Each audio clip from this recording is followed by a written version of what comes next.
नमस्कार विद्यार्थी मित्रांनो, आज आपण इयत्ता 10वीच्या पुस्तकातील कविता घेणार आहोत. भरतकाव्य. या कवितेचे शीर्षक आहे भरतकाव्य. कवितेचे कवी आहेत कवी मोरोपंत. कवी 1729 ते 1794. तत्पूर्वी मी तुम्हाला हे सांगू इच्छिते की जर तुम्ही आमच्या या फ्री एज्युकेशन पोर्टल या चॅनलला सबस्क्राईब केलं नसेल तर जरूर सबस्क्राईब करा. बेल आयकॉनवर क्लिक करायला विसरू नका, जेणेकरून नवनवीन नोटिफिकेशन आम्ही तुमच्यापर्यंत पोहोचवू शकू. तर भरतकाव्य ही मोरोपंतांनी लिहिलेली कविता आहे. मोरोपंत हे पंडित कवी, काव्य, नाटक, व्याकरण, अलंकारादी शिकून न्याय व वेदांत यांचे अध्ययन त्यांनी केले आहे. त्यांनी विपुल काव्यरचना केली आहे. 268 काव्यकृती त्यांच्या नावावर आहे. त्यापैकी आर्यभारत, केकावली, मंत्र भागवत, मंत्र रामायण, श्रीकृष्ण विजय व हरिवंश या रचना प्रसिद्ध आहेत. त्यांनी संस्कृत काव्यरचनाही केली आहे. त्यांचे समग्र वाङ्मय कविवर्य मोरोपंतांचे समग्र ग्रंथ खंड 1 ते 12 यामध्ये संग्रहित करण्यात आलेले आहेत. मोरोपंतांनी या रचनेत सज्जन माणसांच्या सहवासाचे व सद्विचारांच्या श्रवणाचे महत्त्व याकडे लक्ष वेधले आहे. खोटा अभिमान बाळगू नये, भक्ती मार्गाकडे वळताना कोणत्याही मोहाला बळी पडू नये असे आव्हान केले आहे. सत्कर्मात व सज्जनांच्या सहवासात राहण्याची शिकवण या पद्य रचनेतून दिलेली आहे.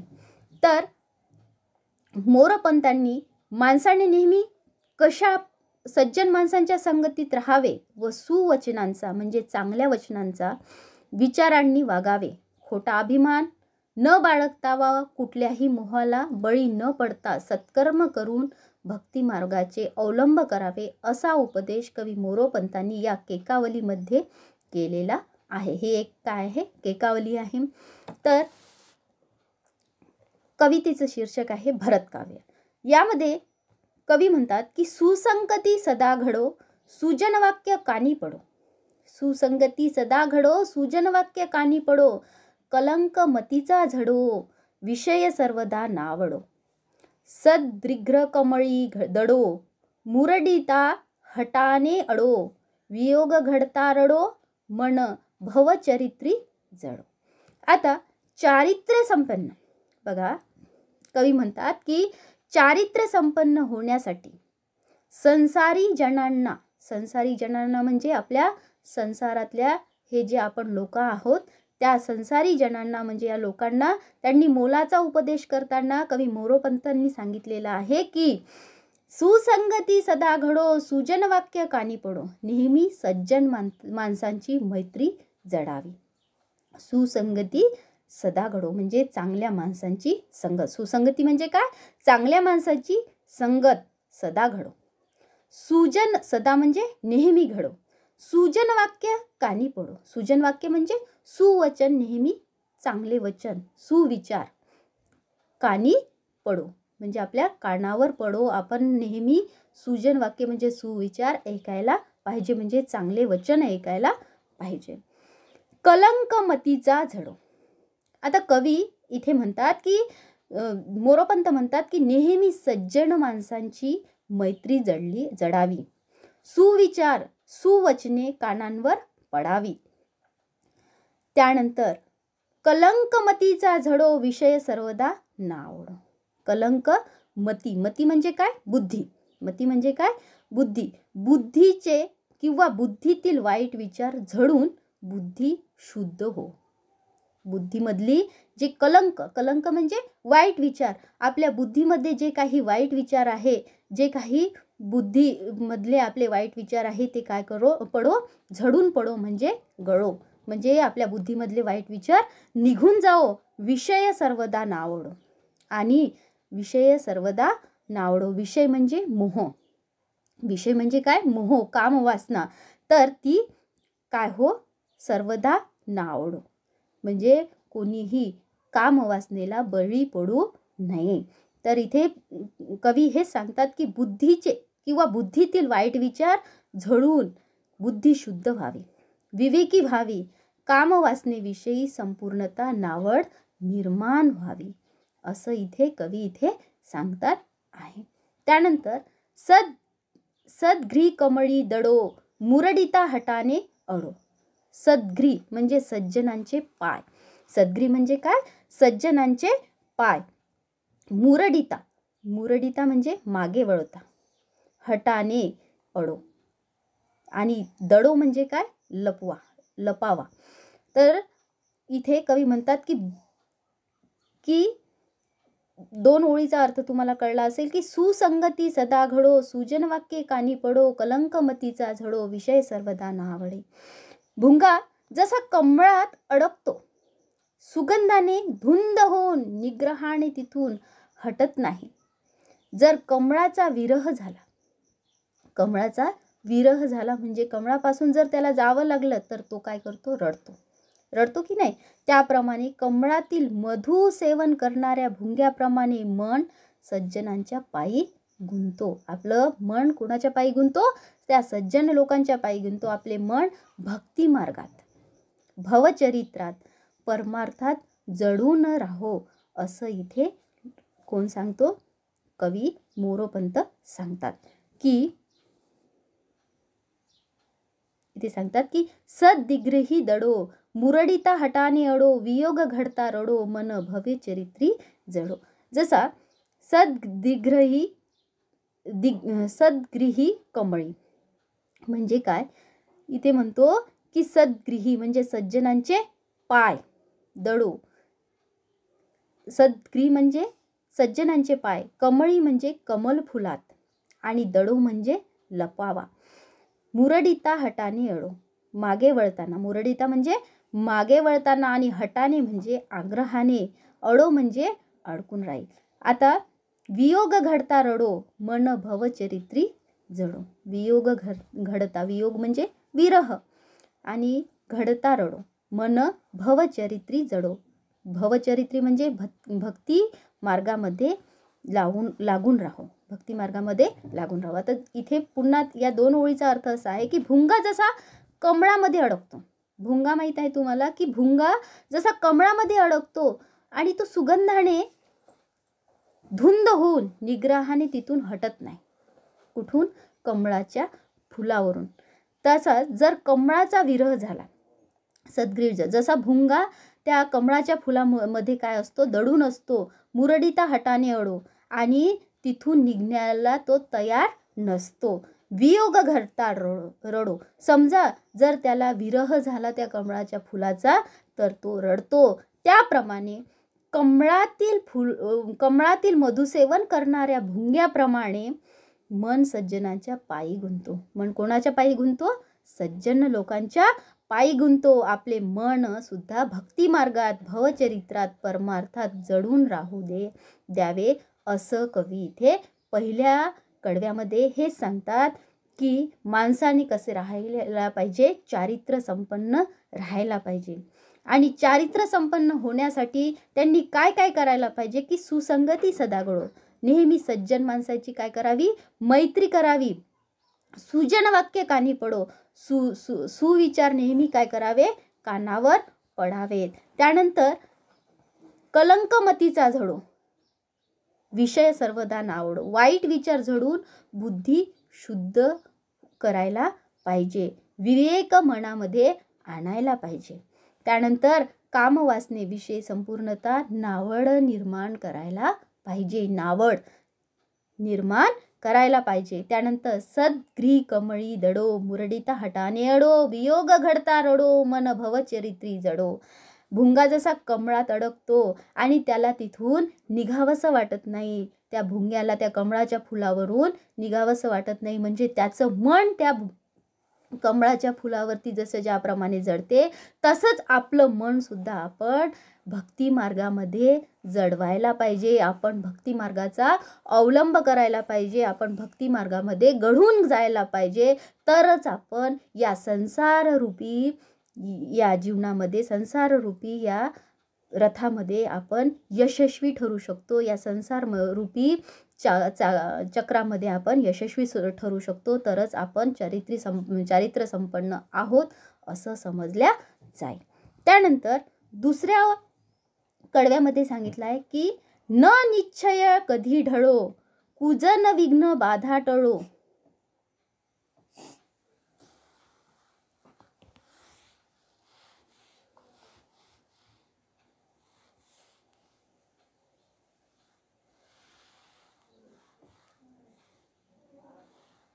न निश्चयी कधी ढळो, कुजन विघ्न बाधा टळो. न चित्त भजनी चळो, मती सदुक्त मार्गी वळो. सतत्व हृदया कळो, दुरभिमान सारा गळो. पुन्हा मन हे मळो, दुरित आत्मबोधे जळे. आता इथे काय म्हणतात की न निश्चय कधी ढळो. न निश्चय कधी ढळो. न ढळो म्हणजे कधी ढळो म्हणजे न ढळो म्हणजे विलग होऊ नये. त्यानंतर कुजन विघ्न बाधा. कुजन म्हणजे काय की वाईट माणूस. कुजन म्हणजे काय, वाईट माणूस. आणि विघ्न बाधा म्हणजे काय की अडचणीची लागण. विघ्न बाधा म्हणजे काय, अडचणीची लागण. त्यानंतर टळो. टळो म्हणजे टळून जाणे. टळो म्हणजे काय, टळून जाणे. तर इथे कवी म्हणतात की न निश्चय कधी ढळो, कुजन विघ्न बाधा टळो. की दृढ निर्धार कधी ढळू देऊ नये. दृढ निश्चय किंवा दृढ निर्धार कधी ढळू देऊ नये. वाईट माणसांचे विघ्न टळून जाऊ दे. वाईट माणसांचे विघ्न काय होऊ दे, कुजन विघ्न बाधा टळो. कुजन म्हणजे काय, वाईट माणसे. आणि वाईट माणसांची ही जी विघ्न बाधा आहे ती विघ्न बाधा काय व्हायला पाहिजे, टळून जायला पाहिजे. म्हणजे त्या वाईट माणसांचे विघ्न टळून जाऊ दे. त्यानंतर त्यांच्या अडचणींची बाधा आपल्याला होऊ नये. कुणाची, या वाईट माणसांच्या अडचणींची बाधा आपल्याला होऊ नये. न चित्त भजनी चळो, मती सदुक्त मार्गी वळो. न चित्त, न चित्त. चित्त म्हणजे काय, मन, अंतकरण. भजनी म्हणजे काय, भजनात किंवा प्रार्थनेत. न चळो म्हणजे काय, विचलित होऊ नये. न चळो म्हणजे काय, विचलित होऊ नये. आणि मती सदुक्त मार्गी वळो. सदुक्त म्हणजे चांगल्या वाटेला, चांगल्या जीवन मार्गाला. वळो म्हणजे काय, वळावी. आता इथे परमेश्वराचे नामस्मरण करताना मन चंचल होऊ नये. मन काय व्हायला नाही पाहिजे, चंचल व्हायला नको. चांगला मार्ग आचरण्यासाठी बुद्धीला वळण लागो. चांगला मार्ग आचरण्यासाठी बुद्धीला काय लागायला पाहिजे, चांगलं वळण लागायला पाहिजे. आणि सतत्व हृदया कळो. सतत्व हृदया कळो, दुरभिमान सारा गळो. स्वतःचे सत्व हृदयाला कळू द्यायला पाहिजे. सतत्व म्हणजे काय की सत्व. आणि हृदया म्हणजे मनाला. कळो म्हणजे कळवा. आणि दुराभिमान म्हणजे व्यर्थ अभिमान, गर्विष्ठपणा. सारा गळो म्हणजे गळून जावा. आता प्रत्येकाला स्वत्वाची काय असते, म्हणजे स्वतःबद्दल काय असतो, अभिमान असतो. म्हणून इथे कवी म्हणतात की सतत्व हृदया कळो. स्वतःचे सत्व हृदयाला कळू दे. सतत्व म्हणजे काय, स्वतःचे सत्व हृदयाला कळू दे. आपल्या हृदयाला काय कळू दे, स्वतःचे सत्व कळू दे. स्वतःची ओळख, आत्मविश्वास वाढू दे. स्वतःची ओळख आणि आत्मविश्वास काय व्हायला पाहिजे, वाढू दे. दुराभिमान सारा गळो. दुराभिमान, आपल्यामध्ये जो काही दुराभिमान आहे, आपल्यामध्ये जो काही गर्विष्ठपणा आहे तो काय होऊ दे, गळून जाऊ दे. आपल्यामध्ये जो दुराभिमान आहे, जो गर्विष्ठपणा आहे तो काय व्हायला पाहिजे, गळून जायला पाहिजे. पुन्हा न मन हे मळो. पुन्हा न हे मन मळो की मलिन होऊ नये. मळो म्हणजे काय, मलिन होऊ नये. आणि दुरित आत्मबोधे जळो. दुरित म्हणजे वाईट कृत्य, अनिष्ट गोष्टी काय होऊन जायला पाहिजे, आत्मबोधे जळो म्हणजे आत्मज्ञानाने जळून जायला पाहिजे, भस्मसात होऊन जायला पाहिजे. हे मन कधीही वाईट विचारांनी मलिन होऊ नये. पुन्हा न मन हे मळो म्हणजे मन कधीही वाईट विचारांनी मलिन होऊ देऊ नये. आणि दुरित आत्मबोधे जळो. आत्मज्ञानामध्ये सर्व अनिष्ट दुरित भस्मसात होऊ दे. जे अनिष्ट आहे ते या आत्मज्ञानामध्ये, आत्मबोधामध्ये काय व्हायला पाहिजे, जळून जायला पाहिजे. पुन्हा बघा की न निश्चय कधी ढळो, दृढ निर्धार कधीही ढळू देऊ नये. कूजन विघ्न बाधा टळो, वाईट माणसाचे कूजन विघ्न बाधा म्हणजे काय, वाईट माणसांचे विघ्न आहे ते टळून जाऊ दे. न चित्त भजनी चळो, त्यांच्या अडचणीमध्ये बाधा आपल्याला होऊ नये. परमेश्वराचे नामस्मरण करताना मन चंचल होऊ नये. चित्त भजनी चळो म्हणजे हे जे आपण भजन कीर्तन करतो, त्यामध्ये आपले नामस्मरण करतो, त्यामध्ये आपले मन चंचल होऊ देऊ नये. मती सद्युक्त मार्गी वळो, चांगला मार्ग आचरण्यासाठी बुद्धीला वळण लागो. सद्युक्त मार्गी वळो म्हणजे काय, चांगला मार्ग आचरण्यासाठी बुद्धीला काय लागायला पाहिजे, वळण लागायला पाहिजे. त्यानंतर सदत्व हृदया कळो, दुराभिमान सारा गळो. स्वतःचे सत्व हृदयाला कळू दे, स्वतःची ओळख, आत्मविश्वास वाढू दे. दुराभिमान, गर्विष्ठपणा गळून जाऊ दे. पुन्हा न मन हे मळो, दुरित आत्मबोधे जळो. मन कधीही वाईट विचारांनी मलिन होऊ नये. आत्मज्ञानामध्ये सर्व अनिष्ट दुरित भस्मसात होऊन दे. असं कवी इथे सांगतात की आपल्याला चारित्र्य संपन्न व्हायचं असेल, आपल्याला चारित्र्य संपन्न जीवन जगायचं असेल तर या सगळ्या गोष्टी करायला पाहिजे. की परमेश्वराचे नामस्मरण करताना आपल्या मनामध्ये कोणतेही वाईट विचार किंवा कोणत्याही वाईट संकल्पना येऊ देऊ नका. आपलं मन नामस्मरणामध्ये चांगल्या पद्धतीने जडू द्या. त्यानंतर स्वतःची ओळख जर निर्माण करायची असेल तर आपल्यामधला आत्मविश्वास वाढवा आणि गर्विष्ठपणा गळून जाऊ द्या. त्यानंतर आपल्या मनातील वाईट विचार सोडून द्या, मलिन विचार सोडून द्या आणि आत्मज्ञानामध्ये स्वतःला काय करा, घडून टाका. त्यानंतर दुरित ज्या काही वाईट संकल्पना आहे त्या भस्मसात होऊन जाऊ द्या. त्यानंतर मुखी हरी वसो तुझी कुशल धामनावली. मुखी हरी वसो तुझी कुशल धामनावली, क्षणात पुरविले जी सकल कामना मावली. कृपा करीशी तू जगत्त्रय निवास दारावरी, तशी प्रगट हे निजा श्रित जना सदा सावरी. आता मुखी म्हणजे तोंडात, हरी म्हणजे देवाचे नामस्मरण. वसो तुझी कुशल धाम नामावली, वसो म्हणजे राहू दे. सकल म्हणजे काय, सर्व. सकल म्हणजे काय, सर्व. तर इथे कवी म्हणतात की मुखी हरी वसो तुझी कुशल धामनावली. हे देवा तुझे नाम माझ्या मुखातून सदैव येत राहो. माझे हे शरीर रूपी घर तुझ्या नामोच्चारणाने कुशल व पावन हो. कुशल धामनावली म्हणजे हे देवा तुझे नाम माझ्या मुखात सदैव राहू दे. माझे शरीर रूपी घर म्हणजे हे घर आहे माझं, हे शरीर रूपी घर आहे. तर या घरात तुझ्या नामोच्चारणाने कुशल व पावन हो. तुझ्या या नामोच्चारणाने हे शरीर रूपी घर काय हो, कुशल आणि पावन हो. इतका सुंदर उपमा देवाला म्हणजे या शरीराला दिलेली आहे. हे तुझंच घर आहे, हे परमेश्वरा हे तुझं घर आहे आणि माझ्या मुखातसुद्धा सदैव तुझं नामस्मरण राहू दे. माझे शरीर रूपी घर तुझ्या नामोच्चारणाने कुशल व पावन होऊ दे. क्षणात पुरविल जी सकल कामनावली. सकल कामनावली म्हणजे काय, कामना म्हणजे इच्छा आणि माऊली म्हणजे मनात असणारी. तुझ्या नामस्मरणाने माझ्या मनाच्या सर्व इच्छा तत्काळ पुरविल्या जातात. तुझ्या नामस्मरणाने माझ्या मनाच्या सर्व इच्छा काय होतात, तत्काळ पुरविल्या जातात. क्षणात पुरविली जी सकल कामना माऊली. तुझ्या नामस्मरणाने माझ्या मनाच्या सर्व इच्छा काय होतात, क्षणात तत्काळ पुरविल्या जातात. सकल, क्षणात पुरविल्या सकल. सकल म्हणजे सर्व इच्छा आणि माऊली म्हणजे मनात असणाऱ्या ज्या सर्व इच्छा आहे माझ्या त्या काय होतात, क्षणात पुरविल्या जातात.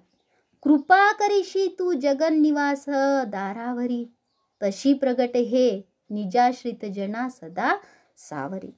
या तिन्ही जगात कृपा करीशी तू जगत्रय निवास दारावरी. आता कृपा म्हणजे आशीर्वाद, प्रकट निजाश्रित जना. त्यानंतर कवी म्हणतात की कृपा करीशी तू जगत्रय निवासा दारावरी. तिन्ही जगात सर्व लोक, इहलोक व पाताळात राहणाऱ्या भक्तांवर तू कृपावंत होतोस. तू काय करतोस, कृपावंत होतोस. म्हणजे ह्या सृष्टीतल्या प्रत्येक व्यक्तीवर तू काय करीत असतोस, कृपा करीत असतोस. म्हणून या तिन्ही जगात, स्वर्गलोक असो, इहलोक असो किंवा पाताळ लोक असो, या तिन्ही जगातल्या राहणाऱ्या भक्तांवर तू काय करत असतो, कृपा करत असतो. तू काय आहे, कृपावंत आहेस. आणि तशी प्रगट हे निजाश्रित जना सदा सावरी. निजाश्रित जना म्हणजे ज्यांना तुझ्या आश्रयाची किंवा आधाराची गरज आहे अशी माणसं. आणि सावरी म्हणजे काय, आधार द्यावा. हे हरी, हे देवा, तशी प्रगट हे निजाश्रित जना सदा सावरी म्हणजे काय, तशी तुझ्या आश्रयाला शरण आलेल्या भक्तांवर तुझी कृपा प्रगट होऊ दे. हे देवा, तू जशी कृपा इहपर लोकांवर करतो, या जगातल्या प्रत्येक लोकांवर, या सृष्टीमधल्या प्रत्येक व्यक्तीवर तुझी कृपादृष्टी आहे, तशी तुझी कृपादृष्टी या निजाश्रित जनांना म्हणजे तुझ्या आश्रयाला आलेल्या या सर्व जनांवर, या शरण आलेल्या भक्तांवर तुझी कृपा तू कर. आणि तू काय हो, कृपा होऊन प्रगट हो, असं कवी येथे सांगतात. पुन्हा बघा की मुखी हरी वसो तुझी कुशल धामनावली, क्षणात पुरविल जी सकल कामना माऊली. हे देवा, तुझे नाम माझ्या मुखातून सदैव येत राहो. माझे शरीर रूपी घर तुझ्या नामोच्चारणाने काय हो, कुशल व पावन हो. क्षणात पुरविली जी सकल कामना माऊली. तुझ्या नामस्मरणाने माझ्या मनाच्या सर्व इच्छा तात्काळ पुरविल्या जातात. सकल कामना म्हणजे इच्छा, आणि सर्व इच्छा माझ्या मनातल्या तू पुरवतो तुझ्या नामस्मरणाने. तशाच पद्धतीने कृपा करशी तू जगत्रय निवासा दारावरी. तिन्ही जगात जगत्रय निवासा दारावरी, तिन्ही जगात राहणाऱ्या भक्तांवर तू कृपावंत होतोस. तशी प्रगट हे निजाश्रित जना सदा सावरी. तशी तुझ्या आश्रयाला शरण आलेल्या भक्तांवर तुझी कृपा प्रगट होऊ दे. तशी प्रगट होऊ दे हे निजाश्रिता जनांना तुझी कृपा काय होऊ दे, प्रकट होऊ दे. इथे अशा पद्धतीने कवी चारित्र्य संपन्न होण्यासाठी संसारी जनांना मोलाचा उपदेश कवी मोरोपंत यांनी केलेला आहे. आणि देवालाही काय केलेली आहे, मागणी मागितलेली आहे. हे देवा, तू आमच्यावर काय कर, कृपा कर. अशा पद्धतीने कवी मोरोपंतांनी इतकं सुंदर भरतकाव्य इथे रचलेलं आहे. याची प्रश्न उत्तरे मी पुढील व्हिडिओमध्ये तुम्हाला टाकणार आहे. धन्यवाद.